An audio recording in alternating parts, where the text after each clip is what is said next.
Good evening, lovely tubers. White Mexican back again for another Market Watch investments video for you guys tonight. I have a plethora of cards I'm going to be showcasing for you guys. These are going to be my personal selections, and I do hope that you enjoy.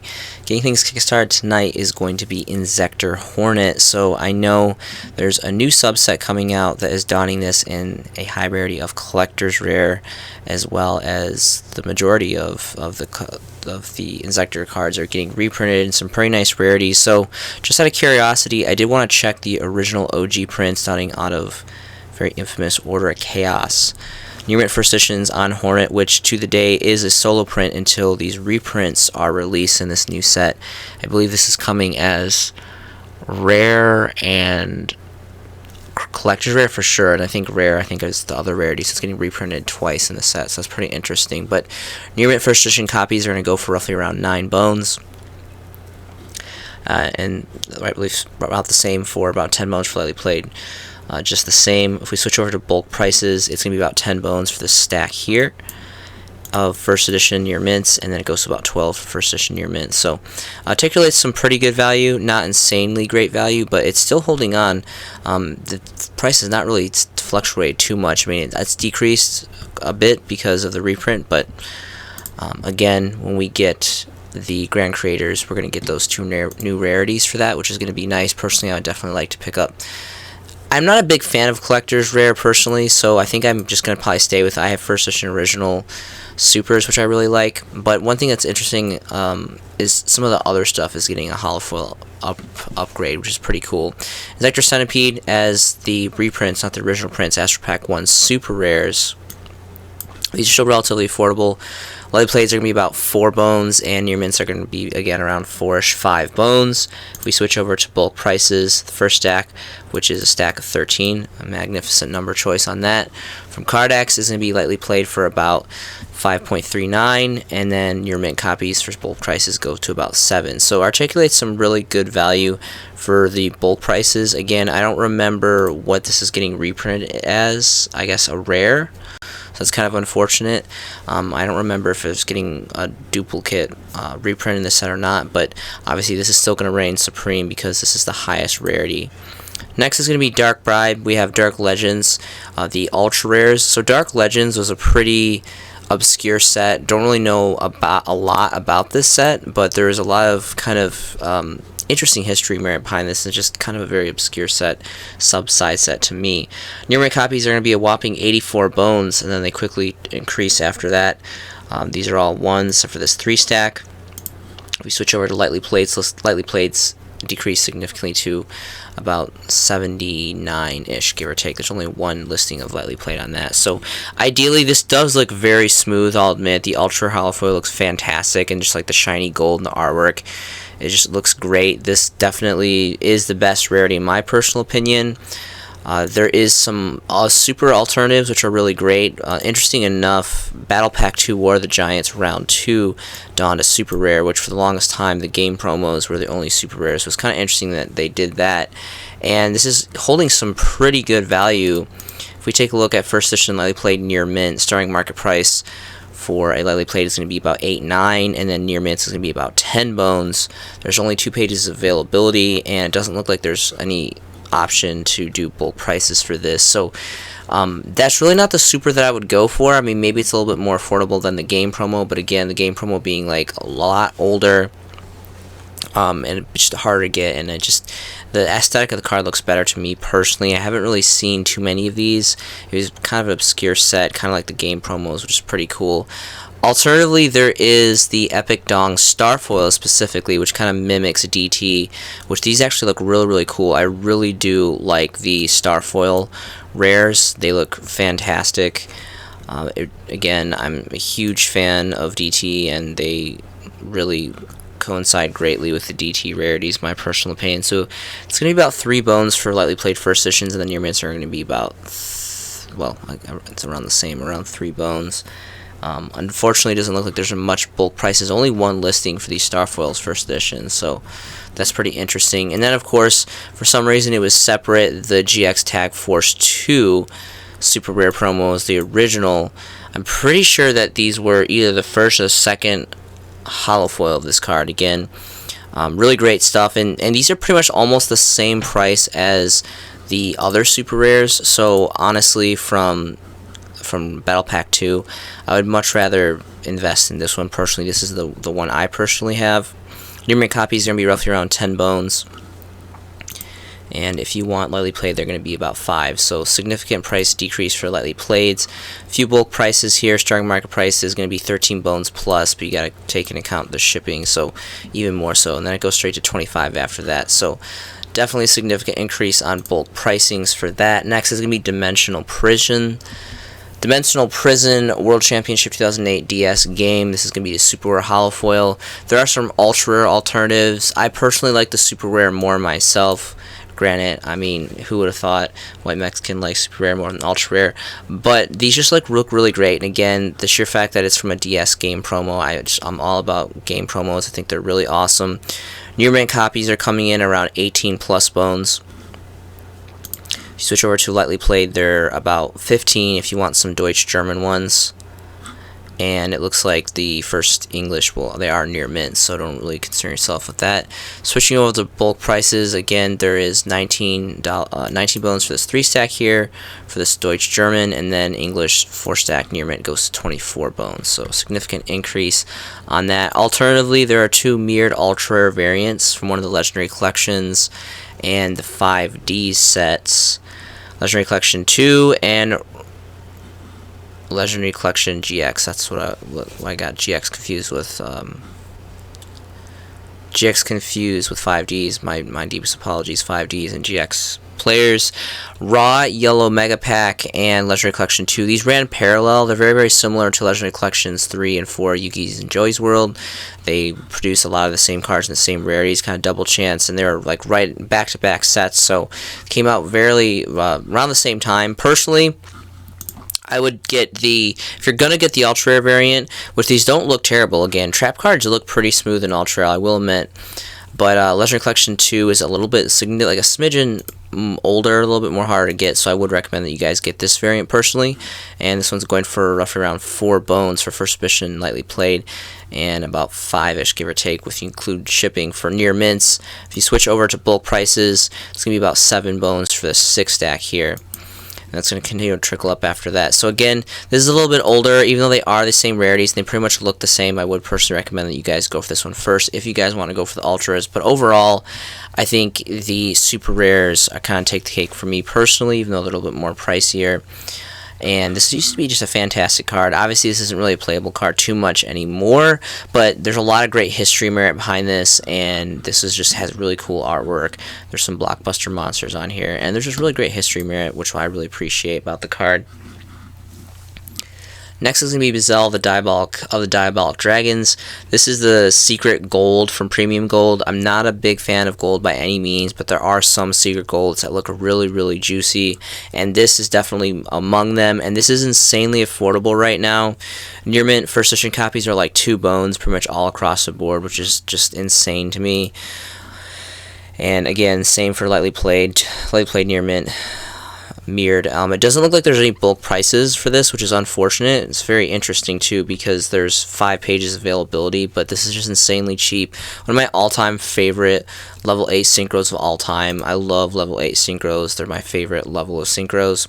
Alternatively, there is a secret rare out of Legendary Collection Kaiba, which is a really infamous set. I love this set. Some people prefer this standard secret over the secret golds. I personally don't mind. I think they both look fantastic. Again, Bizel is just one of those cards that actually looks very good, aesthetically pleasing in gold secret, in my personal opinion. And these are around like 4 bones as well, so a little bit more technically pricier on these ones. If you switch over to bulk prices, lightly played is going to be about 5, and near mints are going to jump to 6 plus this 4 bone shipping, and 5 bone shipping here, so a lot of expensive shipping on the bulk prices ones, but all around great card. Next will be Crystal Ring Synchro Dragon. This is the variant from, this is really confusing. I don't understand why this direct stuff is showing this price point at 25. It's like a lot more a lot more value than like what the market price is. Like if we look at the market price, it's like 8 bones for lightly played first edition, then it goes to about 10 bones for near mint. But this card for the longest time was like 2-3 bones. So even though it's only this much right here, this 8 and this 10, it's articulated some, well, yeah, 10 over here for the near mint. It's articulated some pretty good value. This is the first stack for near mint first edition for 6 at 10. And this is just an insanely awesome card. It has, you know, amazing artwork. It's a high rarity secret rare. The original print was from Shining Victories, which was a huge Blue Eyes White Dragon fanboy set.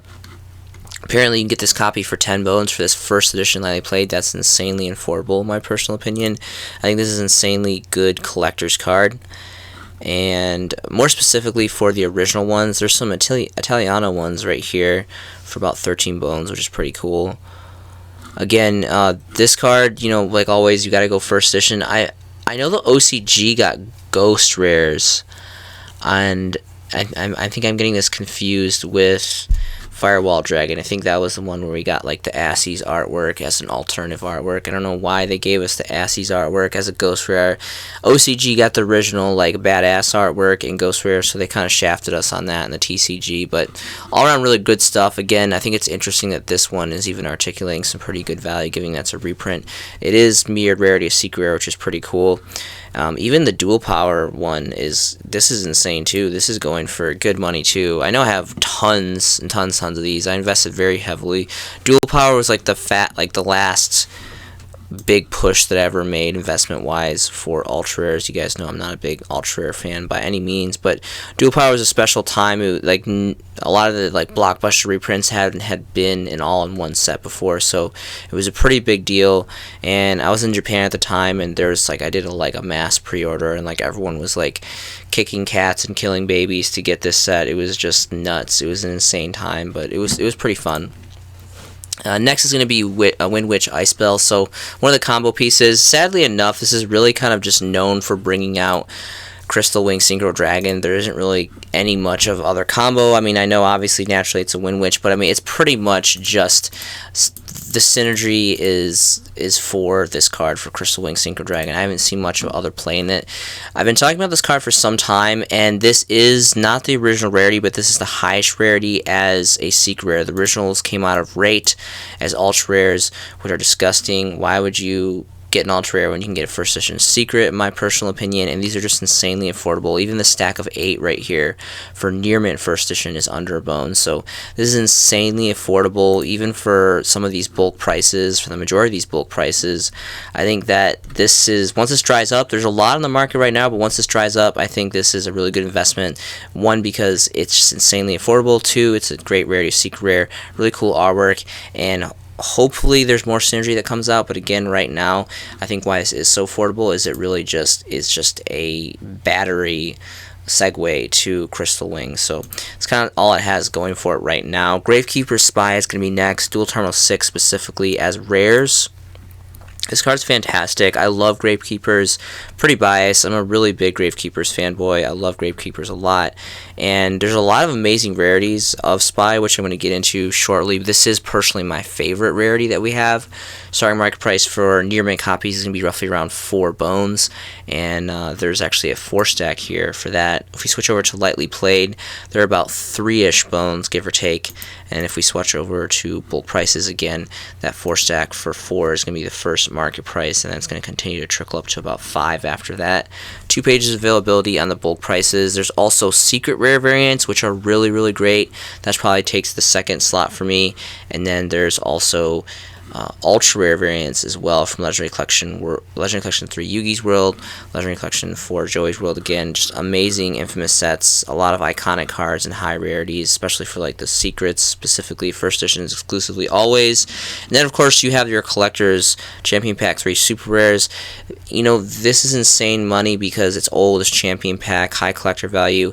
It's nice, it's hollow foil, it's super rare. Everyone knows that. There's a lot of limited availability in the market, so that really drives up the price. I'd much rather have a first edition secret, or personally, even more affordable, a rare DT6 personally. So really quick, just out of curiosity, I want to take a look at the first edition secret copies because these are definitely my second slot.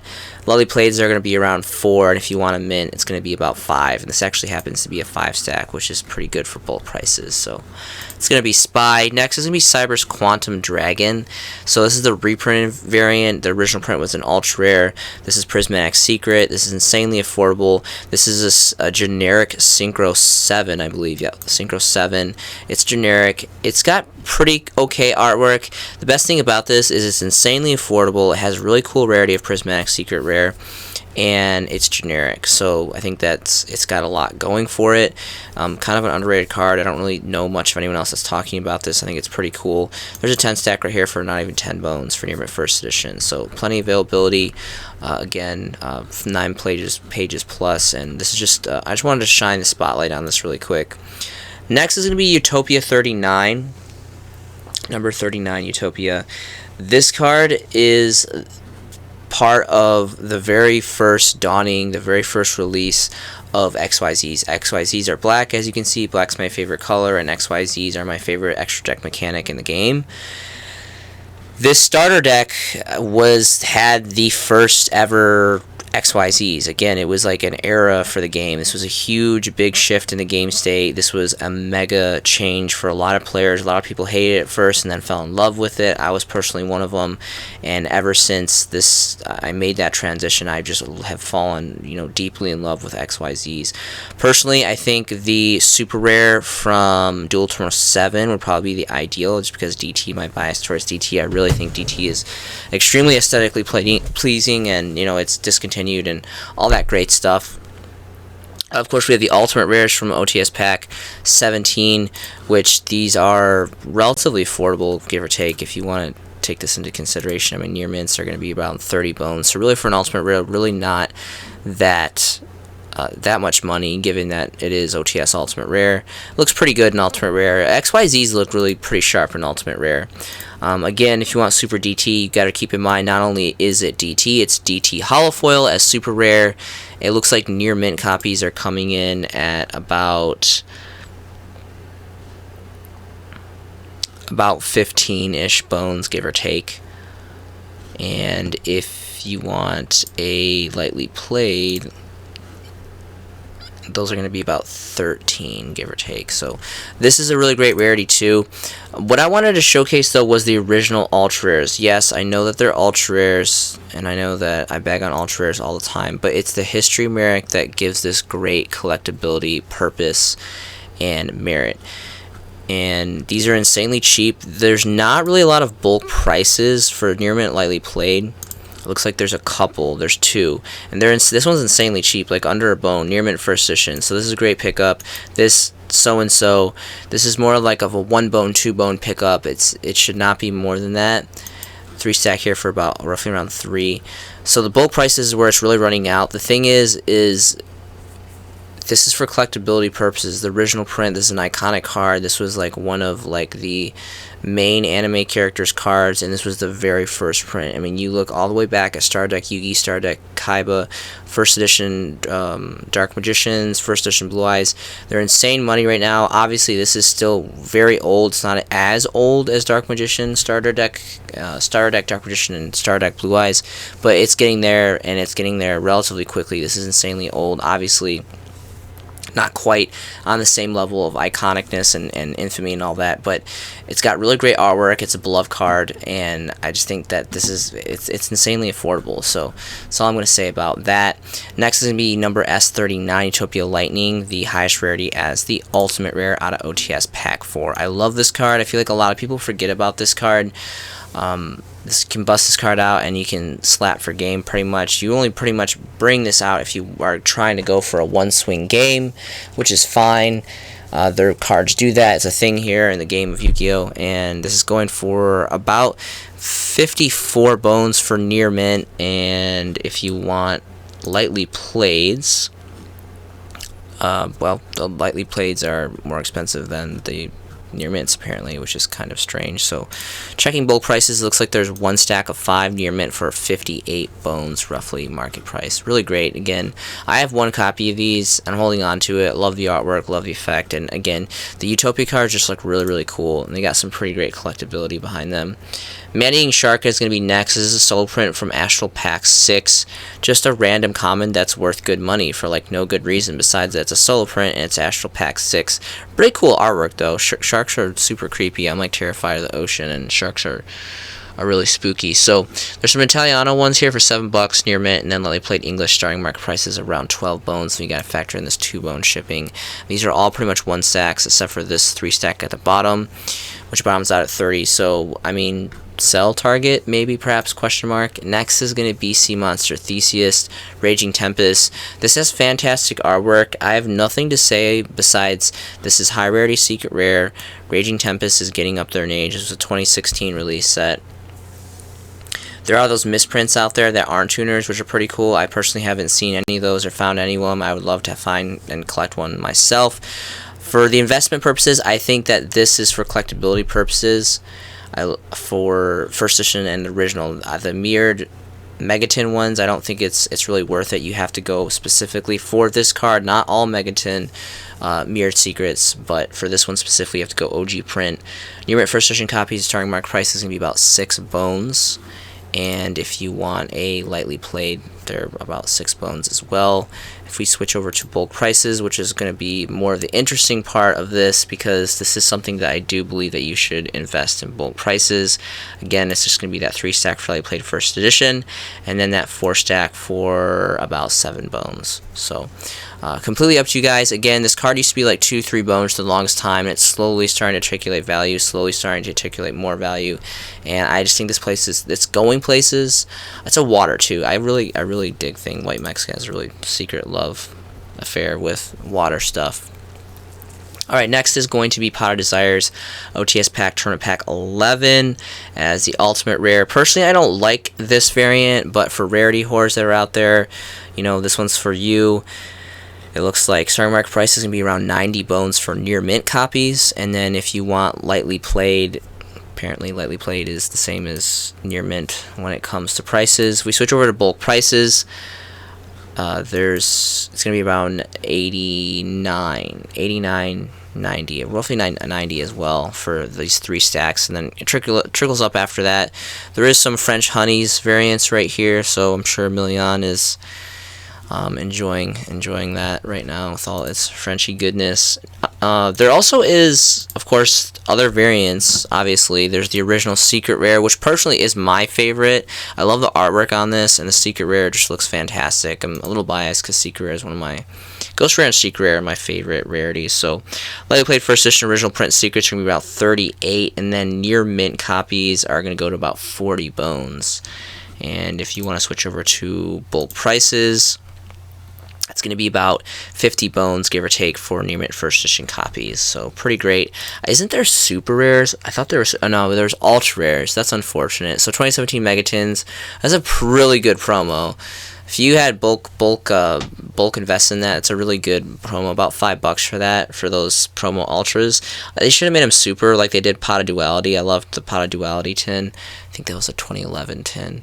The super rare promo Pot of Duality was really cool. So I personally run the first edition rares. I really don't much care for it. I don't really use this card a lot, but when I do, I have a playset of first edition rares. But all in all, I have first edition secrets as well, but that's really just for like holding and selling and collectability purpose. I would never play with my first edition secrets. It'd be cool if they make a super rare though, not of something cheap like a subset. Like it needs to be like a promo or something, like a tin promo or like a maybe like an OTS super rare or something. That'd be kind of cool.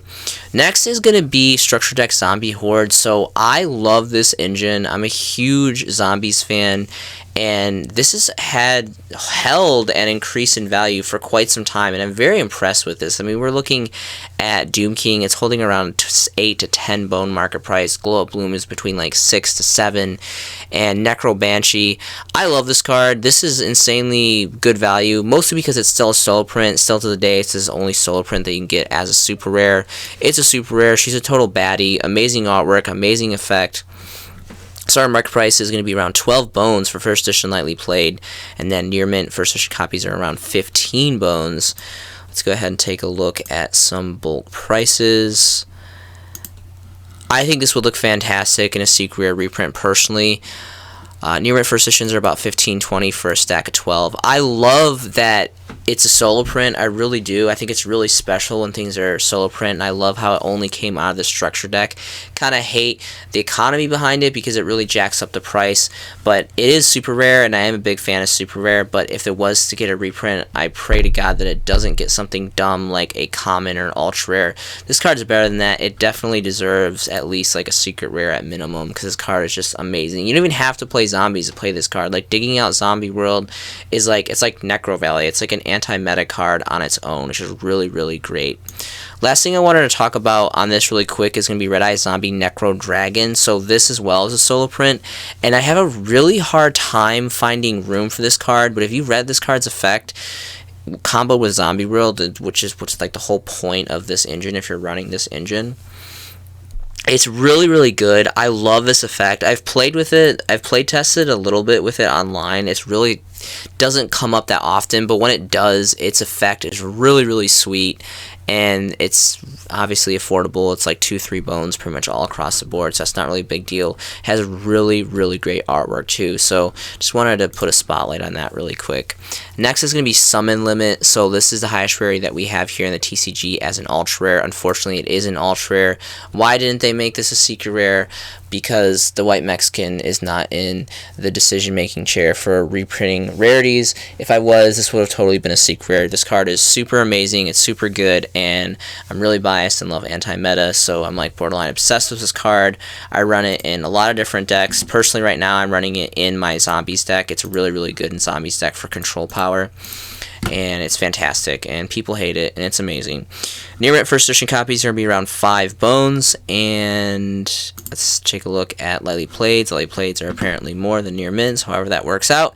And then we're going to switch over to bulk prices. Bulk prices near mint first edition are again about 4 or 5 bones, and then they go to about 6. And there's about 2 pages of availability for that. So ideally for like dueling and playing, just get a lightly played first edition ultra, that's fine. There also is this rare gold weird rarity, which I just don't like. It just comes off very cheap, and just I don't like it.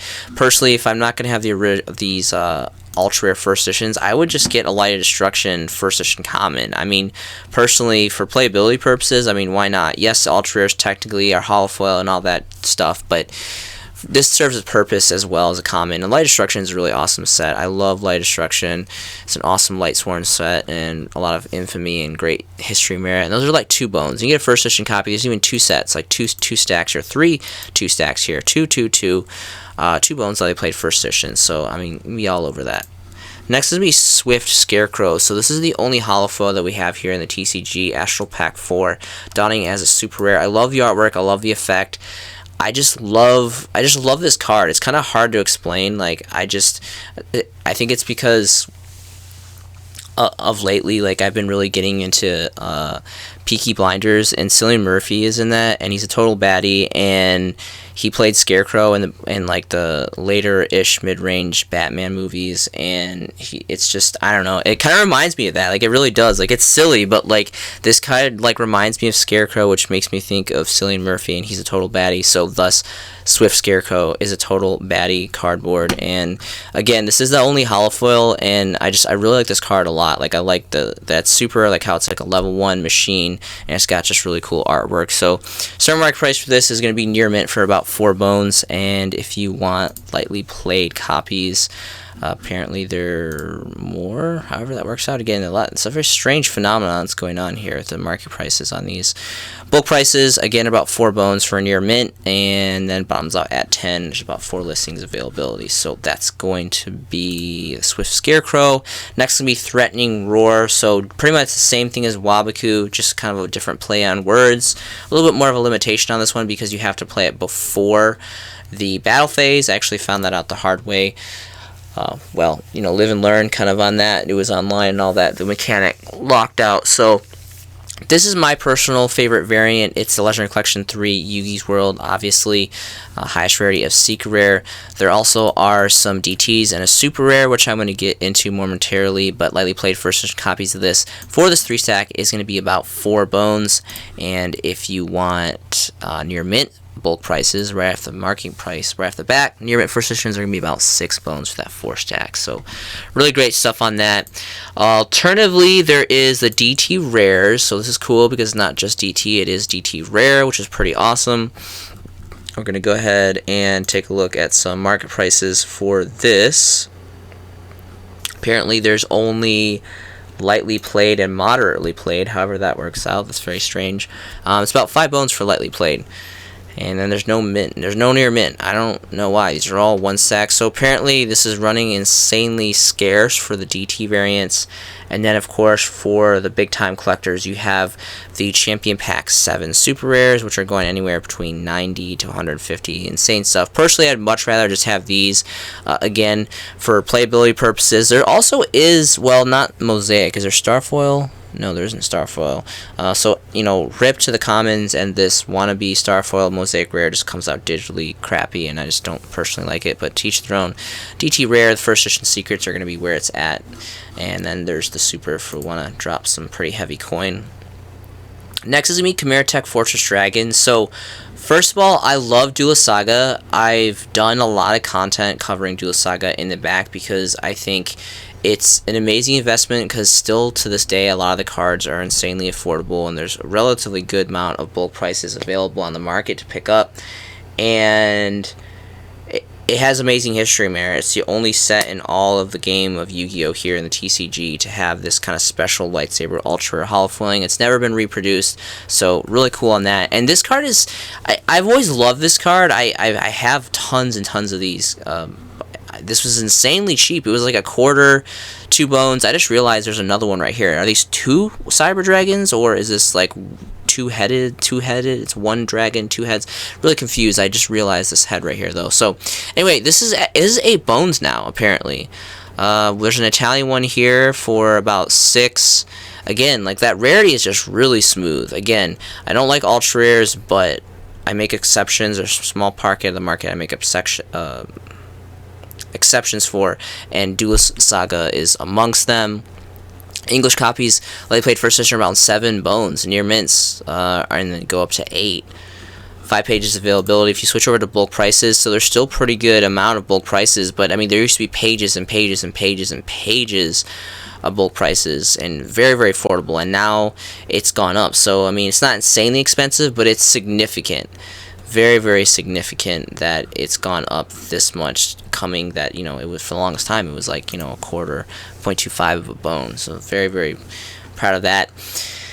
Next is Hidden Arsenal Chapter 1. So really quick, I just want to remind you guys, so this set is dropping next month, the end of next month, and this is going to be really interesting. Obviously the specs aren't in here, but there is apparently rumored to be dual terminal technology quote-unquote cards in here. It's going to be a really interesting spin on the market. I'm really curious to see what this is going to do to the original dual terminal prints, being that they've been discontinued for so many years and now they're not. So it's really, really interesting, and I'm really excited to see where this set takes the market price for the original DTs.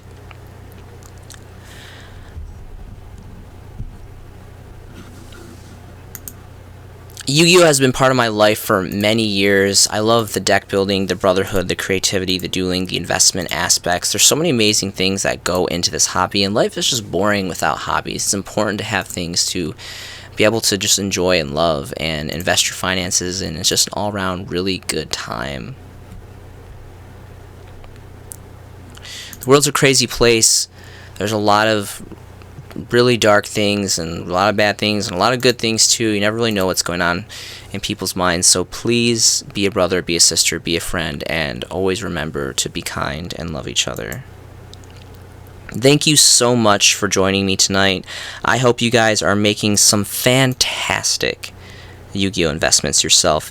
This has been a showcasing by The White Mexican, and I will see you in the next video.